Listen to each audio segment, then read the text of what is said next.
দীর্ঘ এক মাস পূর্ণ হল ইরানে যুক্তরাষ্ট্র ইসরায়েলের যৌথ অভিযান এপিক ফিউরির। পাল্টা অপারেশন ট্রু প্রমিস 4 এর অংশ হিসেবে দাঁত ভাঙা জবাব দিয়ে যাচ্ছে খামেনি প্রশাসনও। স্থানীয় সময় শনিবার ভোরেও রাজধানী তেল আবিব সহ বিভিন্ন স্থানের বাণিজ্যিক স্থাপনায় ক্ষেপণাস্ত্র হামলা চালায় তেহরান।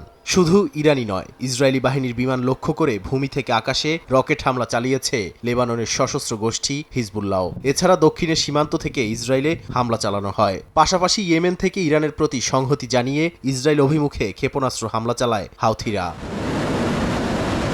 এছাড়া কাতার, বাহরাইন, আবুধাবি, সৌদি আরব সহ মধ্যপ্রাচ্যের বিভিন্ন দেশে থাকা মার্কিন ঘাঁটি ও স্থাপনা লক্ষ্য করে ইরান চালায় একের পর এক হামলা।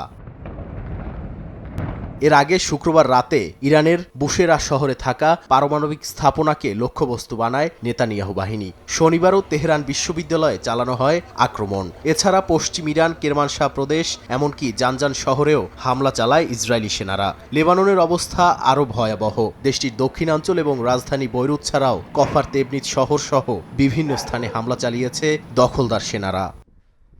চলমান পাল্টাপাল্টি হামলার মধ্যেও ইরানের সঙ্গে আলোচনা নিয়ে একের পর এক বিতর্কিত মন্তব্য করে যাচ্ছেন মার্কিন প্রেসিডেন্ট ডোনাল্ড ট্রাম্প। তার মতে তেহরান যুদ্ধ বন্ধে শান্তি আলোচনার জন্য যুক্তরাষ্ট্রের কাছে ধর্ণা দিচ্ছে।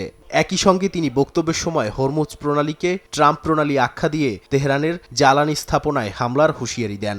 অন্যদিকে তার পররাষ্ট্রমন্ত্রী মার্কো রুবিও বলেন, মাস নয় চলমান যুদ্ধ আর কয়েক সপ্তাহ স্থায়ী হতে পারে। একই সুরে কথা বলেছেন ট্রাম্পের বিশেষ দূত স্টিভ উইটকফও। ইরানের ট্রাম্প প্রণালী মানে হরমুজ প্রণালী খুলে দিতেই হবে। আমার মনে হয় নেটোর পাশে যুক্তরাষ্ট্রের থাকার আর কোনো দরকার নেই, তাই না? আমি আশা করছি ইরানের যুদ্ধ কয়েক সপ্তাহের মধ্যে শেষ হয়ে যাবে, এক মাসও লাগবে না। এদিকে ইরানের পরমাণু স্থাপনায় হামলার জন্য ইসরায়েলকে চড়া মূল্য দিতে হবে বলে হুঁশিয়ারি দিয়েছেন দেশটির পররাষ্ট্রমন্ত্রী আব্বাস আরাকচি। যদিও এর আগে ইসরায়েলি প্রতিরক্ষা মন্ত্রী ইসরায়েল কাতস বলেন, ইরানে হামলা আরও জোরদার করা হবে।